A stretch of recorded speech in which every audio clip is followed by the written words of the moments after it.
సాధించుకున్న తెలంగాణలో కేసీఆర్ వ్యవసాయాన్ని పండగ చేస్తే 2.5 ఏళ్ల పాలనలో రేవంత్ వ్యవసాయాన్ని నిర్వీర్యం చేస్తున్నాడని మండిపడ్డారు మాజీ ఎమ్మెల్యే కొప్పుల మహేష్ రెడ్డి. రాష్ట్ర ప్రభుత్వం ఇప్పటివరకు 25% ధాన్యం కూడా కొనుగోలు చేయలేదని విమర్శించారు. కాంగ్రెస్ సర్కార్ పునరాలోచించి పూర్తి స్థాయిలో ధాన్యం కొనుగోలు చేయాలని, రైతులకు సరిపడా యూరియా సప్లై చేయాలని డిమాండ్ చేశారు. లేని పక్షంలో రైతుల తరపున బీఆర్ఎస్ పోరాటం చేస్తుందని హెచ్చరించారు. తెలంగాణ రాకముందు తెలంగాణలో రైతుల పరిస్థితి ఎట్లా ఉండేనో మనం అందరం కూడా కళ్ళారా చూసినాం. తెలంగాణ సాధించుకుందే నీళ్లు, నిధులు, నియామకాల మీద, ముఖ్యంగా సాగునీటి మీదనే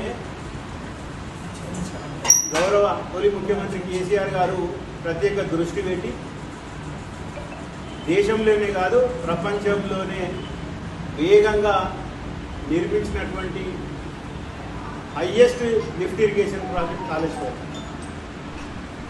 దాని తర్వాత పాలమూరు రంగారెడ్డి, అది కూడా దాదాపు 90% పూర్తయింది. దాని మీద వేసినన్ని కేసులు కాంగ్రెస్లు దేశంలో ఏ ప్రాజెక్టు మీదో కేసులు లేదు.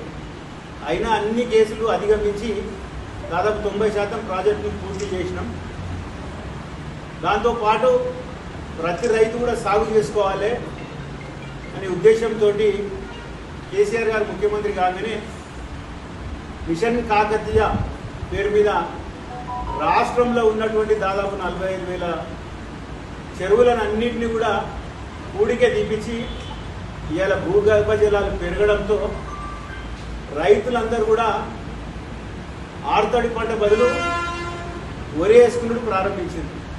ఇవాళ యూరియా వస్తలేదు, విత్తనాలు దొరుకుతలేవు, 24 గంటల కరెంట్ వస్తలేదు, సాగునీరు సంగతి అంతా మీరు చూస్తూనే ఏ రకంగా ఉందో. అంటే ఇవన్నీ చూస్తుంటే కూడా వీళ్ళకి ఇప్పుడు కూడా పాలన మీద పట్టు లేదు.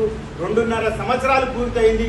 ఎక్కడ పోయినా కేసీఆర్ గారు తిట్టడం, కేటీఆర్ గారు తిట్టడం, బీఆర్ఎస్ నాయకుల మీద కేసులు పెట్టడం తప్ప వీళ్ళకి ఎక్కడ కూడా ఇప్పుడు కూడా పాలన మీద దృష్టి లేదు. మంత్రులు నా మాట ఇంటలేదు అంటారు ముఖ్యమంత్రి. ఏ మంత్రి కూడా వాళ్ళ శాఖ మీద పట్టు లేదు, ఒక అవగాహన లేదు, ఎవ్వరు కూడా సమీక్ష చేస్తలేరు.